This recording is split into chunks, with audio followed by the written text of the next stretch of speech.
Here's an amazing photograph taken by a nice lady named Kelly in Huntington Beach, California.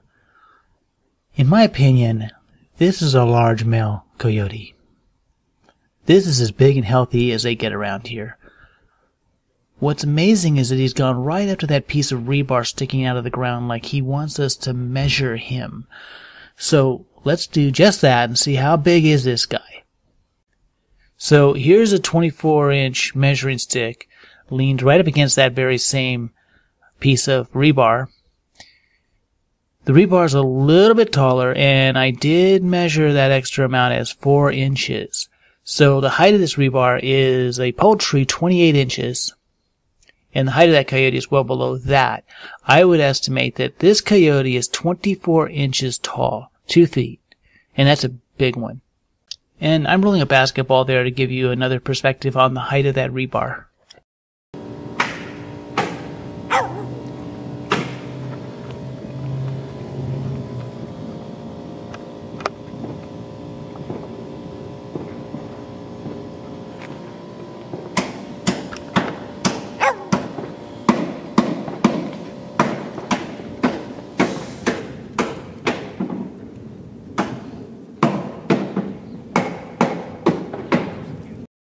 Now, this is Buffy, my coyote stand-in dog.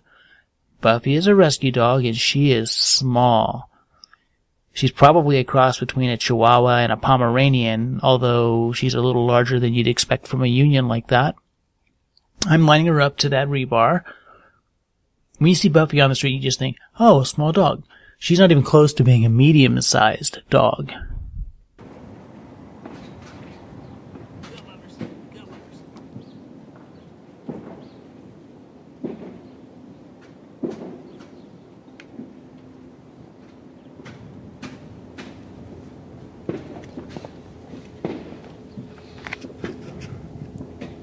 So let's overlay that coyote and see how he compares to Buffy and to me. And as I mentioned, in my opinion, this coyote is as big and healthy as they get. I have to admit, though, that Buffy and Daphne, my tracker dog, and I walk miles every day all throughout these areas, and we hardly ever see a coyote. And I'm constantly scanning the horizon looking for cats. The last verified coyote that I saw was a scrawny female, and I got good and close to her, and she was much smaller than this guy, and nowhere near in as good a shape.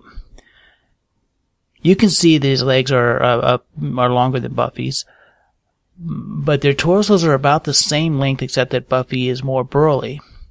If this coyote decided to try and kill Buffy to eat her, Buffy would die, laughing. It's got to be a really small dog to get killed by a suburban coyote. A coyote pack is a different story, but you're looking at a suburban coyote in that photograph. And this is interesting right here. This is 14th Street and Palm. This is 6 blocks from where that photo was taken. You can see a cat there on the sidewalk. There's actually 2 cats there. 2 white cats. They're a couple of big tomcats, and they are unconcerned. And if you look down there, that's Dwyer Middle School where they're playing football. One can see the big solar panels where there have been recent reports of a coyote or coyotes hanging around there at night. We're actually looking at those solar panels, John? That very same coyote in the photograph is probably there, and there's probably junior puppies present.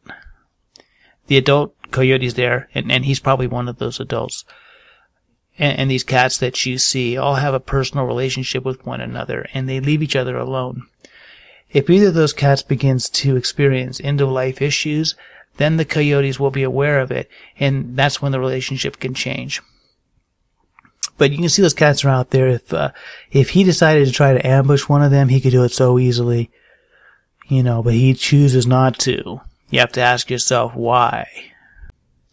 I talk about the relationship between cats and coyotes in the video, Coyotes and Cats, Causes of Conflicts, and you can see that by going to my website at jacktyler.name.